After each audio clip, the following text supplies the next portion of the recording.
Salam saudara, kita kembali mengikuti ABAM episode 841. Seperti biasa saya didampingi oleh Bapak Pendeta Dr. Yehuda untuk membantu membacakannya. Mari kita mulai, silakan Pak Yehuda. Baik Pak, yang pertama dari seorang ibu berusia 55 tahun menikah tinggal di Jakarta.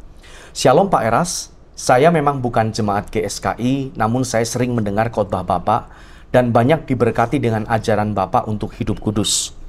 Meskipun sering meleset, saya tetap akan berusaha untuk melakukannya sesuai dengan hukum yang terutama, kasihilah Tuhan Allahmu dengan segenap hati, jiwa, akal budi, dan kekuatan. Pak, saya adalah jemaat yang sangat aktif di salah satu gereja suku. Sehubungan dengan kerinduan untuk menghormati Tuhan dengan benar, beberapa waktu ini saya merasa resah dengan gereja tempat saya beribadah. Beberapa kali gereja kami ini sering mengadakan acara-acara yang intinya penggalangan dana. Dalam acara tersebut sering dilakukan lelang. Yang menjadi kegelisahan, saya merasa kalau acara tersebut tidak menghormati Tuhan karena dilakukan di dalam tempat ibadah atau gereja. Ditambah lagi dalam acara itu dinyanyikan lagu-lagu sekuler atau non-rohani yang sama sekali tidak ada puji-pujian kepada Tuhan. Mohon sarannya Pak, apa yang harus saya lakukan? Karena saya melihat para pendeta dan banyak majelis gereja sepertinya menikmati situasi tersebut. Dalam kurung tidak merasakan seperti yang saya rasakan. Apakah boleh melakukan kegiatan lelang dan menyanyikan lagu-lagu non-rohani dalam ruang ibadah? Apakah yang saya rasakan dalam kurung tidak menghormati Tuhan ini berlebihan atau lebay, Pak? Terima kasih ya Pak, Tuhan Yesus memberkati. Lelang untuk pelayanan itu harus dihindari. Yang pertama ada unsur jor-joran. Yang kedua, unsur paksaan, ya tidak rela. Mestinya tangan kanan memberi, tangan kiri tidak boleh tahu. Artinya bukan karena dipuji. Ya. Kalau lelang, itu menunjukkan ketidakpercayaan gereja itu. Dengan lelang itu kan ada taktik politik. Barang harga 200.000 jadi 2 juta itu kan, ya melalui kompetisi tawar-menawar, sangat tidak baik. Lalu lagu-lagu tidak rohani dinyanyikan di gereja. Kalau itu lagu kebangsaan tidak apa-apa. Tapi kalau itu lagu dunia yang mendatangkan atmosfer yang tidak kudus, mestinya tidak dilakukan. Anda yang menulis ini, Anda benar. Gereja Anda salah. Dan itu sangat mendukakan Tuhan. Bicaralah kepada pemimpin, pendeta, beritahu bahwa itu tidak senonoh, tidak pantas. Kalau kita mengumpulkan dana untuk satu pelayanan, diumumkan saja. Yang mau memberi silahkan, tidak memberi silahkan. Ini pekerjaan Tuhan. Jangan kita melakukan itu dengan sikap seakan-akan Tuhan tidak akan pernah membantu, sehingga kita perlu membantu Tuhan. Akhirnya tidak natural. Betul nggak? Oke. Kalau saya disuruh menilai apakah ini salah atau benar, absolutely wrong. Salah sekali. Tidak boleh dilakukan hal ini dalam gereja. Kalau lagu rohani dinyanyikan di gereja, salah. Kecuali lagu kebangsaan ya. Lagu rohani yang tidak sesuai Alkitab saja jangan dinyanyikan, apalagi yang tidak rohani. Oke, teruskan. Dari seorang pria berusia 45 tahun, menikah, swasta. Saya pengikut faham LB3 secara online, karena di Kediri, Jawa Timur belum ada GSKI. Mohon bantuan doa jika pada titik terendah saya akhirnya harus mengakhiri hidup. Dalam kurung pergumulan saya luar biasa dan seolah-olah sudah menjadi karma atas segala catatan hitam saya. Mohon dimaafkan, harapan saya Pak Eras panjang usia sampai banyak jiwa yang bisa digarami. God bless all. Oke. Jangan ambil keputusan yang itu mencelakai, ya. Tapi saya tidak bisa bicara seringkas ini. Masalah apa sampai Anda ada di titik terendah? tolong dicatat dan dihubungi. Ya, Pak Sutardi bisa menghubungi supaya didampingi. Ini harus diketahui kasus-kasus secara detail. Teruskan. Dari seorang pria berusia 20... Sebentar. Kepada yang lainnya, yang mendengarkannya, tidak ada pencobaan melampaui kekuatan kita. Jangan mendengar bisikan iblis, kalau mengakhiri hidup itu bahagia atau nyaman atau selesai. Selesai di bumi tapi panjang di kekekalan. Ya. Mengerikan, ya. Jangan berpikir mengakhiri hidup selain Tuhan yang mengakhiri. Kalau Anda mengakhiri hidup bukan Tuhan, Anda masuk neraka. Ya, oke. Pertanyaan dari seorang pria berusia 23 tahun, tinggal di Jawa Timur, sedang berpacaran. Shalom Pak Eras, saya bungsu dari 5 bersaudara. Pak, saya lahir dari keluarga Muslim, saya Kristen sendiri. Pekerjaan saya jualan baju di online dan sekaligus sebagai advokat magang, Pak. Sebelumnya almarhum bapak saya Kristen dan menikah dengan ibu saya yang Muslim. Setelah menikah, almarhum bapak saya tetap Kristen, tapi semenjak tidak bekerja dan sudah lansia, beliau menjadi Islam. Mungkin karena tekanan dari kakak saya yang sudah bekerja dan yang mencukupi kebutuhan rumah. Ibu saya Islam yang sedikit radikal, dia sangat benci sama orang Kristen. Sering kejadian saat saya mendengarkan khotbah bapak dan terdengar ibu langsung volume TV dikerasin. Terus ibu pernah bilang kalau saya sampai menikah dengan orang Kristen, jangan menginjakan kaki di rumah ini. Tapi saya dengan hati sakit menjawab dengan nada kalem. Iya mak, matur suwun, sudah didoakan bisa punya rumah sendiri nanti. Pak, yang menjadi pertanyaan saya, pacar saya umur 25 tahun, tapi saya takut dengan hubungan kami lanjut atau tidaknya. Saya sudah pacaran 2,5 tahun, Pak. Pernah kejadian waktu bapak sakit sebelum meninggal dijenguk pacar saya di rumah dan ibu saya tidak mau bersalaman, malah ditinggal tidur. Dari pengalaman itu gimana ya Pak langkah yang saya ambil? Kalau aku tinggal, saya kasihan dengan pacar saya. Saat kami berpacaran, saya pernah nasihatin dia. Kalau saya ingin hidup kudus, saya nggak mau kalau berciuman sama kamu. Dan pernah saya bentak Pak sampai nangis akan hal itu. Puji Tuhan saya sudah 1 tahun lebih tidak berciuman dengan dia. Di balik itu dia orangnya sedikit pemarah, gampang tersinggung, sulit memaafkan. Maaf Pak terlalu panjang, Tuhan Yesus memberkati. Ibumu tidak berhak mengatur imanmu. Termasuk mengatur istri. Ibumu masih berharap kamu pindah agama dengan memiliki pasangan hidup yang beragama sama dengan ibu. Kamu jangan nurut yang ini. Karena iman itu hal paling prinsip. Jadi kamu hendaknya tetap memiliki prinsip. Kamu harus menikah dengan orang seiman, orang Kristen. Apapun resikonya. Jadi kalau ibu nanti tidak mau merestui, dia misalnya tidak mendukung, suatu hari ibu akan sadar. Nah yang penting sekarang bagaimana kamu menjadi kesaksian.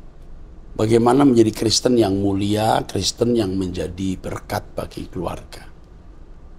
Lalu mengenai pasangan pacarmu yang beragama Kristen. Walaupun dia Kristen, kalau dia pemarah, dia tidak dewasa, kamu pertimbangkan melanjutkan hubungan dengan wanita ini. Saya kok meneropong bahwa wanita ini akan menyusahkan kamu. Kalau dia tidak dewasa, pemarah. Ya, ini kamu harus perhatikan dengan serius. Oke? Yuk, teruskan. Selanjutnya dari seorang pria berusia 44 tahun tinggal di Jakarta. 2 bulan lalu saya mengalami kecelakaan yang menyebabkan tangan saya patah dan sebagian daging di lengan saya terluka dan bahkan rusak. Selama 2 bulan ini saya telah melakukan 4 kali tindakan operasi di rumah sakit, khusus bedah. Saya dan keluarga tetap berdoa memohon pertolongan dan kesembuhan dari Tuhan. Sore ini saya teringat akan GSKI dan Pak Pendeta Erastus. Saya memohon agar Pak Pendeta Erastus bersedia mendoakan untuk kesembuhan saya. Terima kasih, Tuhan memberkati. Oke, yang pertama, Pak Stephen Diakonia hubungi. Kita mesti doakan ya, besok. Ya. Tuhan, tolong kekasih yang sakit ini. Kekasih-Mu, Bapak Melvin Sebayang. Aku mohon tolonglah Bapak. Dalam nama Yesus Kristus. Amin. Bapak kuat terus ya. Tim diakonia kami akan melawat Bapak. Oke. Selanjutnya dari seorang wanita berusia 40 tahun, menikah tinggal di Palembang. Shalom Pak, saya sangat senang waktu mendengar di Abam episode 831 ada orang yang mau berjuang untuk hidup suci berkenan kepada Tuhan. Saya sangat senang karena saya merasa tidak sendiri. Saya bergereja di sebuah denominasi, tetapi saya mau mencari orang-orang yang mau berjalan bersama Tuhan hidup suci berkenan seperti yang Bapak ajarkan. Dan saya menemukan salah seorangnya yaitu Bapak di Abam tersebut. Apa bisa saya mendapat nomornya atau nomor saya diberikan kepada beliau Pak? Sepertinya dia sudah berkeluarga, saya bisa berkenalan dan berkomunikasi dengan istri atau keluarga tersebut. Terima kasih ya Pak, doakan saya untuk berjuang. Saya sudah banyak berubah dengan tuntunan Bapak. Kiranya Bapak selalu sehat terus ya Pak. Impian saya rindu Pak beribadah di ibadah yang Bapak pimpin. Saya sering membayangkan saya duduk di salah satu kursi di ibadah yang Bapak pimpin. Bapak melihat saya tersenyum, memeluk saya dan berkata, bagaimana keadaan hidup saya selama ini? Apa saya masih banyak kesalahan dan berkata pada saya, kamu harus kuat. Dan banyak kata-kata lainnya yang menguatkan saya. Sudah membayangkan saja, saya sangat excited dan saya bisa menangis. Seperti pertanyaan Abam yang dulu pernah Bapak jawab bahwa hidup saya seperti Bapak, jalan hidup saya berat, tidak mengenakan, dibenci, tidak suka kepada saya, walaupun saya tidak pernah mengganggu orang lain. Terima kasih ya Pak, saya harus berjuang untuk bertemu dengan Bapak di LB3 nanti. Ini mengharukan juga ya. Kalimatnya mengharukan juga. Ya. Ditindaklanjuti maksudnya, jangan ya tapi ini nggak dilanjut. Ini kayaknya 2 kali. Ya, orang yang berbeda sebenarnya Pak. Dari orang yang berbeda ya. Oke, teruskan. Selanjutnya Pak, dari seorang wanita berusia 36 tahun, single tinggal di Jakarta. Shalom Bapak, saya sudah hampir seminggu ini bekerja di tempat kerja yang baru, dalam kurung dipindahkan ke cabang lain dengan posisi naik jabatan. Saya merasa kurang cocok dengan kinerja pimpinan saya yang baru di cabang yang baru, karena karakternya yang terlalu takut, overthinking, terlalu banyak pertimbangan sehingga lama sekali dalam membuat keputusan. Saya sudah beberapa kali mendengar tentang kinerja dan karakter pimpinan dari rekan kerja saya atau dari anak buah saya yang sudah lama bekerja di sana sebelumnya. Saya jadi sering pulang lebih lama dari jam pulang, sedangkan saya juga sudah berangkat jauh lebih pagi karena lokasi tempat kerja yang baru yang lebih jauh. Sepertinya capek fisik dan pikiran. Sebenarnya saya tidak mengejar karir Pak. Promosi ini ditawarkan dari kepala pusat. Saya sudah berkali-kali menolak dan mau mundur, tapi berkali-kali juga saya dibujuk dan ternyata saya dipromosikan oleh 2 pimpinan yang berbeda. Sehingga saya direkomendasikan ke pusat untuk dites naik jabatan dan ternyata hasilnya memang lulus. Pak, apa yang harus saya lakukan dengan cara kerja pimpinan saya yang menurut saya agak lambat sehingga saya harus pulang lebih lama karena beliau suka sekali ajak diskusi yang bagi saya kurang bermanfaat.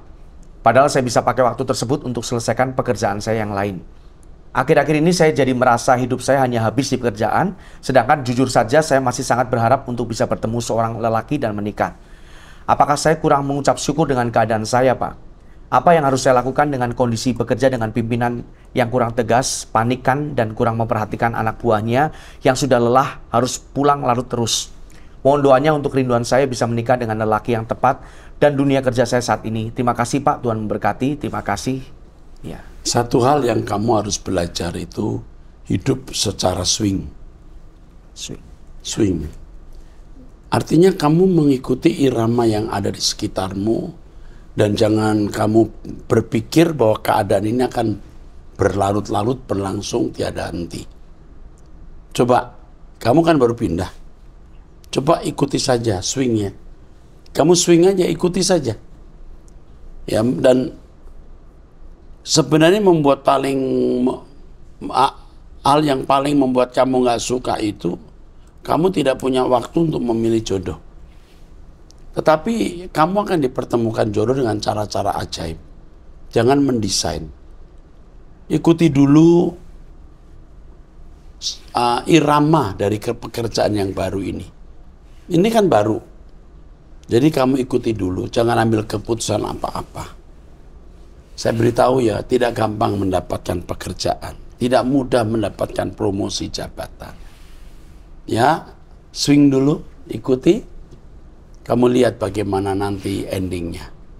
Pasti ada ending yang baik. Yang penting kamu melekat dengan Tuhan, hidup suci, dan melakukan segala sesuatu untuk Tuhan. Jadi pekerjaan ini kalau kamu lakukan untuk Tuhan jadi ringan. Tapi kalau kamu tidak melakukan untuk Tuhan, kamu jadi merasa terbelenggu atau terbeban. Oke, cukup. Dari seorang wanita berusia 52 tahun, Shalom Om Eras dan Pak Yehuda. Terkait dengan seminar Logos, saya senang sekali mendengarnya Om. Saya bersyukur seminar ini diadakan karena membuka pemahaman kebenaran yang benar-benar benar. Bukankah maksud pemahaman seminar ini agar kita dapat membedakan siapa Allah kita dan siapa Tuhan Yesus Juru Selamat kita? Dalam pemahaman saya, pengajaran Logos ini memang seharusnya ditekankan bahwa Yesus adalah anak Allah. Sebab kalau lebih sering ditekankan Yesus itu Allah, akhirnya bisa keliru lagi Om. Ya. Memang Yesus itu Allah. Tapi dalam Yohanes 10 ayat 34, 35 disebutkan kita bahwa kita juga Allah. Kamu adalah Allah, kepada siapa firman itu disampaikan. Sebab waktu saya muda dulu, saya pernah mendengar seorang pendeta berkhotbah, Allah kita mati di salib. Bingung saya dengan pendeta itu. Bagaimana pemahamannya? Karena saya sejak muda memahami bahwa Yesus adalah anak Allah. Saya juga senang mendengar banyak orang yang sudah mengerti tentang pengajaran Om. Pengajaran yang benar sesuai dengan firman Tuhan.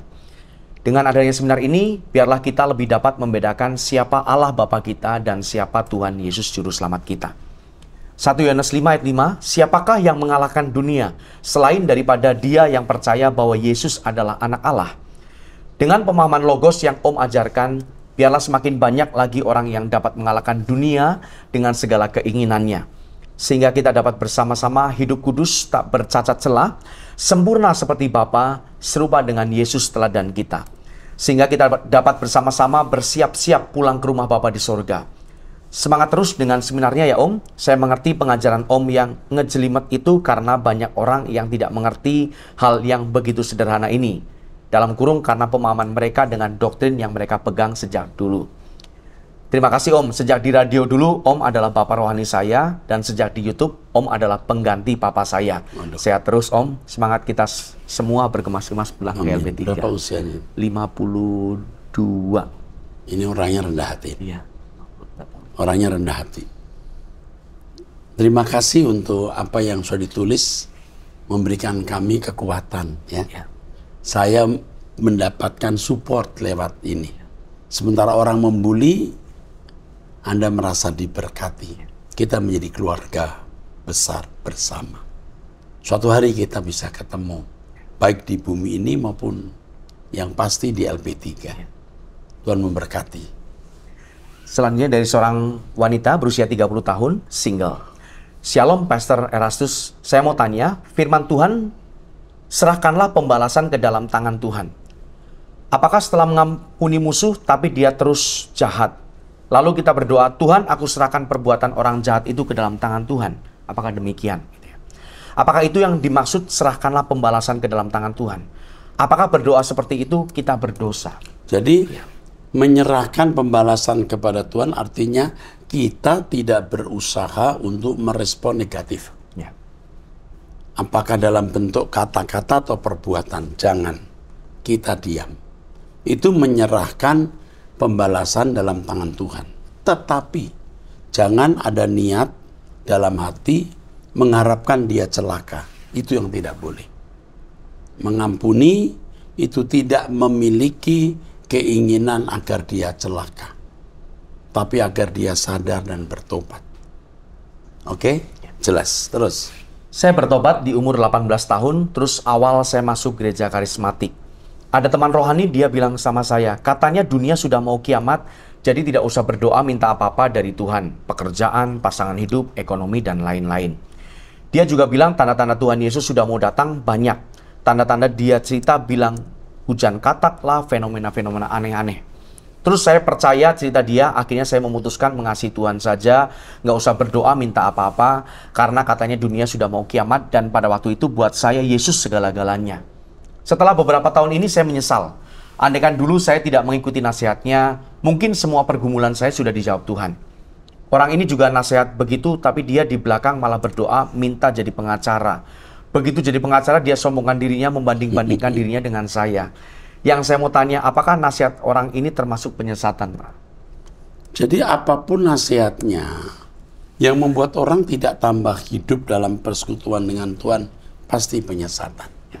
Apapun bentuk nasihatnya. Memang Tuhan akan datang kembali. Tetapi kita harus tahu bahwa kalau bicara soal kedatangan Tuhan atau akhir zaman, yang mau ditekankan bukan tepat waktu kedatangannya, tetapi suasana dunia sekitar kita yang menjadikan iman kita rawan. Jadi harus punya sikap berjaga-jaga. Itu yang penting. Tidak usah nunggu kedatangan Yesus. Tuhan Yesus maksudnya. Seseorang meninggal dunia itu sudah akhir zamannya. Yang penting kita memiliki sikap hati yang benar, hidup suci di hadapan Tuhan. Sementara itu, kita harus memaksimalkan potensi. Bekerja, berkarya. Karena kita melayani Tuhan itu bukan hanya dengan nyanyian, dengan pekerjaan, dengan keahlian. Yang melaluinya kita bisa berguna bagi pekerjaan Tuhan. Sebab di surga kita juga harus bekerja. Jadi salah kalau karena fokus Tuhan berhenti bekerja, itu salah. Ya? Oke, teruskan. Dari seorang pria berusia 30 tahun, duda, tinggal di Karawang. Shalom Pak Eras. Pak, saya sekedar mau curhat saja ke Pak Eras. Belakangan ini lagi ramai tentang Donditan di YouTube channel. Donditan ini dulunya Kristen dan mualaf, Pak. Nah, sekarang dia membuka debat lintas agama yang membahas hal-hal Alkitab Kristen. Di sini yang aku mau ceritakan ke Pak Eras, banyak orang Kristen yang berdebat dengan Donditan dan jemaat biasa juga. Tidak bisa menjawab tentang kenapa Yesus berdoa kepada Allah. Kenapa ada kalimat Allah membangkitkan Tuhan. Ini ayat suka dilemparkan Dondi ke pendeta Kristen dan ke jemaat biasa. Dan pendeta atau jemaat biasa tersebut tidak bisa menjawab sesuai Alkitab. Kalau dia mengikuti seminar Logos, ini sudah terjawab. Kenapa Yesus berdoa? Karena Yesus anak Allah, bukan Allah sendiri. Bukan Allah Bapa maksudnya. Yesus juga Allah. Tetapi dia waktu menjadi manusia 100%, dia mengenakan tubuh manusia, dia tidak mengenakan keilahian atau tidak mengenakan superlatifnya. Karena Yesus memang belum diberi kuasa oleh Bapa. Setelah Yesus menyelesaikan tugas, baru segala kuasa diberikan. Nah, Yesus itu tidak bisa berbuat apa-apa tanpa Bapa. Diulang-ulang Tuhan berkata, aku tidak bisa berbuat apa-apa dari diriku sendiri, maka dia harus berdoa. Kalau dia, Yesus itu manusia juga Allah 100%, ya tidak jelas doa kepada siapa. Ya. Terus apa itu? Ya, justru saya jadi berbalik kasihan melihat pendeta ini yang bukan. Kenapa membangkitkan Tuhan? Oh ya. Ya, yang membangkitkan Yesus itu Allah Bapa. Yesus tidak bisa bangkit sendiri. Bapa di surga yang membangkitkan. Itu pun karena Yesus taat, saleh, layak dibangkitkan. Teruskan. Saya lanjutkan, Pak. Justru saya jadi berbalik kasihan melihat pendeta ini yang berjuang membela agama, tetapi membela tidak sesuai Alkitab. Karena pendeta tersebut membela doktrin bapak-bapak gereja yang landasannya tidak tertulis di Injil. Wah, keren ini orang nih. Betul, Pak. Yang ngomong itu keren. Terus. Karena pemahaman saya pribadi, Bapa, Anak, Roh Kudus itu tertulis, tetapi ketika berubah menjadi doktrin Tritunggal menjadi bermasalah atau kurang tepat. Wow, keren ini. Iya. Terus? Dan saudara kita dari Kupang yang menghakimi Pak Eras, ini Pak ES. Ya, Pak ES Apologetika itu sedang menantang debat Donditan juga. Di sini saya mau cerita bahwa andai kata Donditan bertemu Pak Eras dan mengikuti ajaran Alkitab melalui Pak Eras, saya yakin Donditan tidak akan demikian. Karena pertanyaan-pertanyaan Donditan ini benar-benar yang bisa menjawab itu hanya Pak Eras Susabdono saja. Keren. Memang kita bisa menjawab.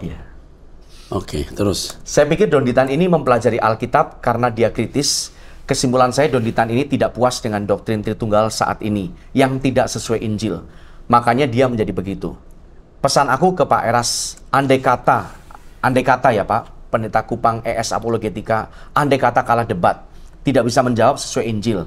Harapan orang Kristen sekarang menurut saya ini ya Pak Erastus harus turun, dalam kurung tidak harus debat dengan Donitan. Pak Eras harus menghimbau ke jemaat GSKI di ibadah Minggu masalah kenapa Yesus berdoa kepada Allah dan kenapa ada ayat Allah membangkitkan Tuhan. Ini harus wajib kudu Pak Eras sampaikan lagi kepada jemaat secara umum supaya orang Kristen makin cerdas dan alkitabiah. Iya, kalau Trinitarian sulit menjawab ini. Karena mereka sendiri, sebagian orang Kristen itu yakin Yesus itu Yahweh sendiri. Ya. Kalau Yesus Yahweh sendiri, siapa yang membangkitkan Yesus? Ya, banyak yang akan membingungkan. Terus. Ya. Dan kita tidak bisa membela agama dengan doktrin yang tidak tertulis. Padahal landasan iman kita itu karena apa yang tertulis di Injil kan? Gitu aja Pak. Saya khawatir pendeta-pendeta yang menyerang Pak Eras dan lain-lain semuanya kalah debat nggak bisa jawab. Mau nggak mau saya jadi curhat masalah ini. Karena memang Pak Eras yang punya itu. Jawaban ajaran Pak Eras semua alkitabiah. Makanya saya curhat di sini, soalnya lagi ramai di debat lintas agama. Pak Erastus, I love you, I miss you. Saya yang biasa duduk di GSKI MAG. Saya duduk di di GSKI MAG. Iya, MAG di Kelapa Gading. Iya. Oke, ini identitasnya dia ini, Pak. Terima kasih Pak GBU, maaf terlalu panjang ya. Kalau jalan supaya saya bisa bilang oke deh. Iya. Ingetin nanti saya salamin dia. Ciri-cirinya ya nak. Ya. Oke. Saya cuma mau mengatakan Anda jempol ya, hebat. Oke, terakhir satu lagi. Iya, terakhir Pak, dari seorang ibu memiliki satu orang putri berusia 12 tahun. Selamat pagi Pak Eras. Saya mau menanyakan bagaimana cara menasehati anak remaja usia 12 tahun tentang pergaulan. Sekarang ini dia seperti bermuka dua. Di rumah dia kelihatan penurut, anak baik-baik. Dia aktif saat teduh sendiri dan juga ikut sekolah minggu. Tapi waktu di sekolah dan chatting dengan teman-teman via WA, dia seperti anak yang berbeda. Pembicaraan dengan teman menggunakan bahasa yang kasar dan tidak pantas seperti omong kotor. Pembahasan dia dan teman-temannya juga sudah mulai menjurus ke hal-hal berbau percintaan. Apa yang harus saya lakukan? Ya, mungkin ke depan bisa dibuat seminar tentang parenting atau membina hubungan dengan keluarga, Pak. Hubungan orang tua dan anak, suami dan istri. Terima kasih Pak Eras dan tim. Mungkin anakmu itu sedang dalam persimpangan. Ya. Satu sisi dia mau mencari Tuhan, dia berdoa. Sisi lain dia menghadapi pergaulan buruk di mana dia menyesuaikan diri. Sekarang ibu yang harus berjuang merebut dia dengan cara ibu hidup suci. Ibu menunjukkan hidup dalam kesucian dengan standar kesucian, maka Tuhan akan menolong ibu. Ya ingat ya, ibu hidup suci, menjadi contoh atau teladan. Jangan banyak ngomong kepada anak seperti ini, jangan kasar ya. Tunjukkan kehidupan Kristus yang mengalir. Hanya itu yang bisa menyelamatkan anak ibu. Oke, cukup ya, sampai jumpa di episode 842. Tuhan memberkati.